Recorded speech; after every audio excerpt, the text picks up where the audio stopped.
मनीष रंजन इस पूरे घटना का मास्टरमाइंड है। जांच के नाम पे लीपापोती की जा रही है। बार बार परेशान किया जा रहा है, उन पर दबाव बनाया जा रहा है कि आप मान लीजिए कि आत्महत्या। देश की बेटियों का आखिर नीट छात्रा के मौत का रहस्य क्या है? इस वो दरिंदा कौन है जो इतनी बुरी तरह हैवानियत की सारी हदें पार करके मृतका को नोचा खरोचा। और हमने कुछ आवेदन अदालत में दिए हैं। 23 तारीख को इसकी संभावना है। नमस्कार, आप देखना शुरू कर चुके हैं लाइव सिटीज को। मैं अभिषेक है। नीट छात्रा मौत मामले को लेकर वकील ने बड़े खुलासे किए हैं। वकील के हाथ बड़ा सबूत लग गया है और 23 तारीख को वो खुलासा करेंगे। 23 तारीख को कोर्ट में दिखाएंगे, जो तमाम बातें हैं वो दिखाएंगे। और ये भी कहा है कि परिजनों ने ऐलान किया है कि अब सड़कों पर उतरेंगे नीट छात्रा के परिजन। तो वकील का क्या कुछ कहना है, नीट छात्रा के जो वकील हैं उसका क्या कुछ कहना है, पहले आप वो सुनिए। यह देखिए, परिजनों को बार बार किसी न किसी बहाने से परेशान किया जा रहा है, उन पर दबाव बनाया जा रहा है और यह परिजनों को परेशान करने के वो रोज नए नए तरीके ढूंढ रहे हैं।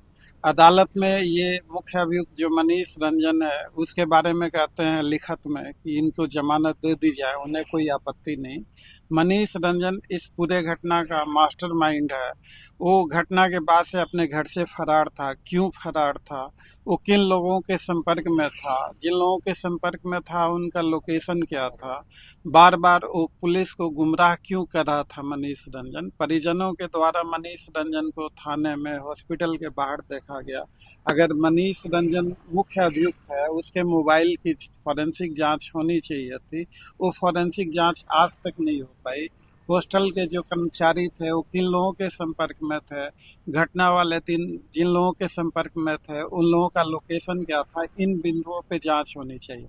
तो जहां जांच होनी चाहिए, जैसे मृतका के शरीर पे जो पोस्टमार्टम में जो जख्म मिले हैं, पूरे बदन पे नाखूनों के खरोंच मिले हैं, उसका प्राइवेट पार्ट छत भी छत हो गया, उसके कपड़ों पे ह्यूमन सीमन मिला है। तो आखिर वो दरिंदा कौन है जो इतनी बुरी तरह हैवानियत की सारी हदें पार करके मृतका को नोचा खरोचा?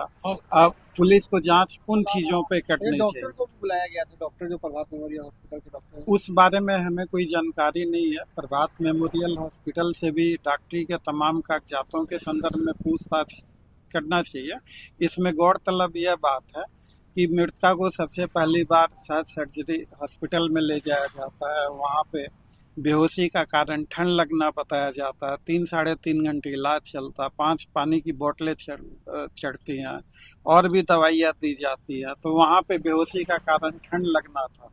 प्रभात हॉस्पिटल में आते आते बेहोशी का कारण नींद की गोलियों का सेवन हो जाता है। तो इसमें आश्चर्य की बात यह है कि नींद की गोलियां पहली बार मृतका के कमरे से 7 जनवरी को मिलती है। तो जो चीज 7 जनवरी को मिलती है उससे पहले किसी को जानकारी नहीं। सर आपने कहा मुझे अपनी बात पूरी कर लेने दीजिए। 7 जनवरी को नींद की गोली पहली बार मिलती है।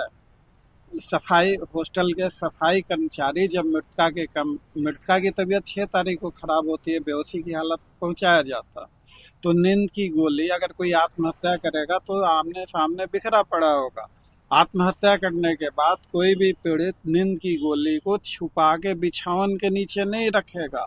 अब तक की जांच से जो सफाई कर्मी हॉस्टल के मृतका के कमरे में अगले दिन 7 जनवरी को सफाई के लिए पहुंचे तो वहाँ उन्हें मृतका के बिछावन के नीचे से नींद की गोली मिली और यह नींद की गोली उन्हें 7 जनवरी को मिली। तो सवाल यह पैदा होता है कि जिस चीज़ की जानकारी 7 जनवरी को हुई, उस चीज़ की रहस्यमय जानकारी प्रभात हॉस्पिटल को एक दिन पहले 6 जनवरी को कैसे हो गई?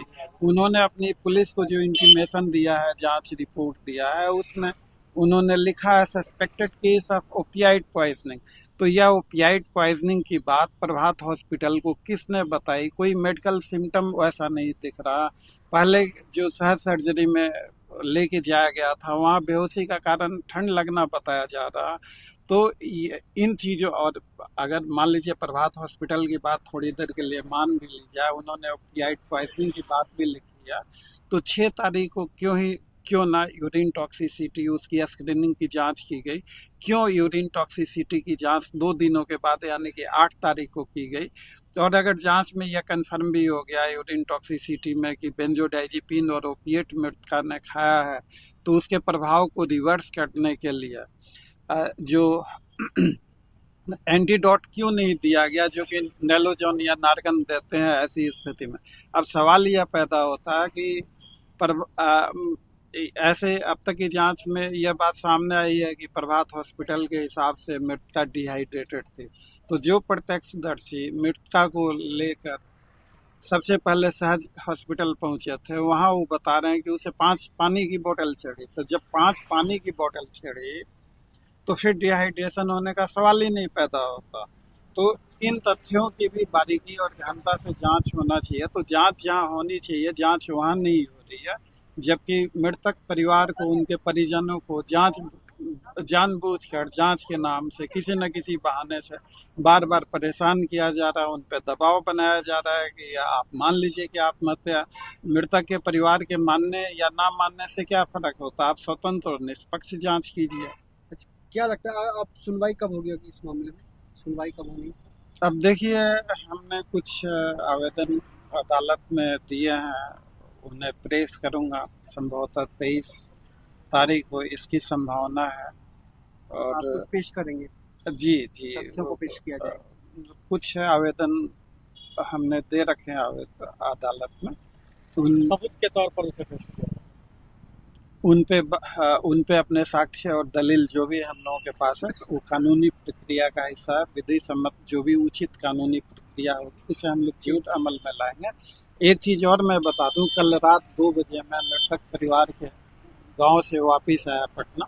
वहाँ पे हमने मृतक परिवार को समझाया कि चलिए जांच अधिकारी अगर मनमर्जी तरीके से मृतक परिवार को ही परेशान करे तो ऐसे स्थिति में अब मान लीजिए कि पुलिस बार बार आप ही के पास जाए, एक ही चीज़ को बार बार पूछे, तो ऐसी स्थिति में आप खुद तय कीजिए कि मृतक परिवार की मनोदशा क्या होगी। लेकिन फिर भी हमने उन्हें कहा कि ये अगर 1000 बार भी जांच के नाम पे बुलाएं, परेशान ही करे, वो भी सही, जितनी बार बुलाना है उतनी बार आप बुलाइए, जांच कीजिए, लेकिन साथ में जो अभियुक्त हैं उनसे भी पूछताछ कीजिए।